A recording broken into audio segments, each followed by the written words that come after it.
লাগাম ছাড়া দুর্নীতি, তার উপর আদালতে যোগ্যদের তালিকা দেয়নি এসএসসি, যে কারণে এসএসসি 2016 গোটা প্যানেল বাতিল করে দিয়েছে সুপ্রিম কোর্ট। এই প্রেক্ষাপটে প্রাথমিকে 32,000 চাকরি বাতিলের যে নির্দেশ কলকাতা হাইকোর্টের বিচারপতি অভিজিৎ গঙ্গোপাধ্যায় দিয়েছিলেন, তার শুনানি এবার হবে বিচারপতি তপব্রত চক্রবর্তী ডিভিশন বেঞ্চে।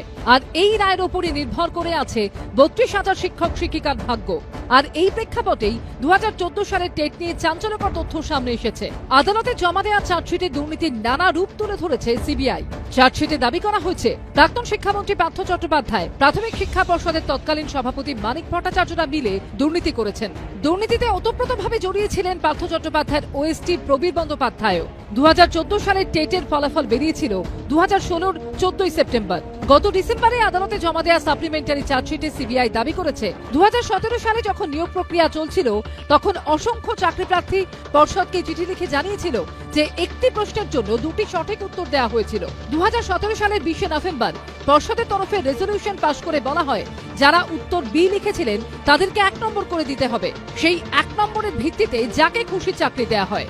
সিবিআই সাপ্লিমেন্টারি চার্জশিটের 10 নম্বর পাতায় দাবি করা হয়েছে 2017 সালের 30 নভেম্বর এরকমই আরেকটা রেজলিউশন পাশ হয়, যেখানে মূলত উল্লেখ করা হয় 270 জন চাকরি প্রার্থীর ভবিষ্যৎ কি হবে। চার্জশিটে সিবিআই দাবি করেছে ইচ্ছাকৃতভাবেই 270 জনের নাম, রোল নাম্বার, বাবার নাম রেজলিউশনে রাখা হয়নি, যাতে গোটা বিষয়টি গোপন থাকে। তার কোনো রেকর্ড নেই বলেও জানায় পর্ষদ। এরপর 270 জন চাকরি প্রার্থীকে নিয়োগের জন্য জেলা প্রাথমিক স্কুল কাউন্সিলগুলোতে সুপারিশ পাঠানো হয়। নিয়োগপত্র ইস্যু হয় 2017 সালের 4 ডিসেম্বর। এভাবেই পার্থ চট্টোপাধ্যায় ও মানিক ভট্টাচার্য চক্রান্তে 1 নম্বর বাড়িয়ে দিয়ে 264 জন চাকরি প্রার্থীকে বেআইনিভাবে নিযুক্ত করা হয়েছে বলে সিবিআই চার্জশিটে দাবি করা হয়েছে। সিবিআই এর চার্জশিটে আরও দাবি করা হয়েছে 2017 সালের 11 থেকে 17 মের মধ্যে বিকাশ ভবনে চাকরি প্রার্থীদের ডেকে নথি যাচাই করার কথা পার্থ চট্টোপাধ্যায়কে জানান মানিক ভট্টাচার্য। সেই কাজে সাহায্য করার জন্য নিজের ওএসটি প্রবীর বন্দ্যোপাধ্যায়কে বলেন শিক্ষামন্ত্রী। 752 জনের তালিকা প্রবীরকে দিয়ে সবাইকে এসএমএস করে দিতে বলেছিলেন মানিক।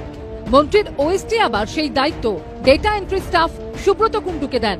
কিন্তু এসএমএস পাঠাতে গিয়ে জানা যায় অনেক চাকরি প্রার্থীর মোবাইল নম্বরেরই অস্তিত্ব নেই। রাজ্য সরকার নিজের অপরাধ স্বীকার করুন, স্বীকার করে কোর্টের কাছে এই দরখাস্ত করুন, পিটিশন করুন, অ্যাপিল করুন যে নিয়োগের দুর্নীতির অপরাধ আমার এবং সরকারের, এই অপরাধটা মাস্টারমশাইদের নয়।